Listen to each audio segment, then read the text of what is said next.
Girlfriend boyfriend যখন দুইজন একাকার ভালো বাসা করতেছিল তখন হঠাৎ করে গার্লফ্রেন্ডের বিয়ের আলোচনা। জান, তোমারে কিন্তু আজকে সুন্দর লাগতেছে। জান, দেখো না, বিয়ে করবো না আমরা, খালি এইভাবে এরকম রিলেশনশিপে চুমা দিলে হবে? আহা, করবো তো। শোনো, বিয়ের ব্যাপারটা একটু একটু ধৈর্য ধরলে হয় না, বুঝো না? একটা সৌন্দর্যের ব্যাপার আছে না? না জান, আমার সব ফ্রেন্ডরা বিয়ে করতেছে না। আচ্ছা যাই হোক, শোনো, কি দিবা বিয়েতে আমাকে? কি দিব মানে? ওই ওই সবাই যেটা পায় ওইটাই দিব।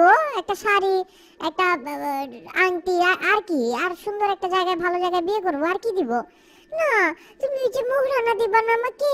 আহা, আমার সিকিউরিটি কি থাকবে বলো বিয়ের তাহলে?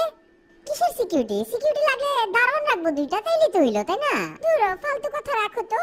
বিয়ের পর যদি আমাকে মারো, তারপর যদি ডিভোর্স দাও, তখন আমি কই যাব বলো? বাপের বাড়ি তো যেতে পারবো না। একটা সিকিউরিটি লাগবে না আমার? অ্যাটলিস্ট আমার একটা থাকার জায়গা থাকতে হবে না? সেফটি লাগবে না?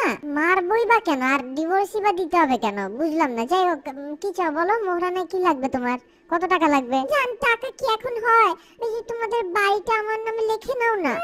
আইছে, আমার আম্মাই লাগবে আছে 30 বছর আমার বাপের পিছে এই বাড়ির লেগা। আমি তোমারে বাড়ি দিমু কোত্থেকে? তোমার জন্য কি এখন আম্মার সাথে যুদ্ধ করবো নাকি? ফালতু কথা কও যত সব।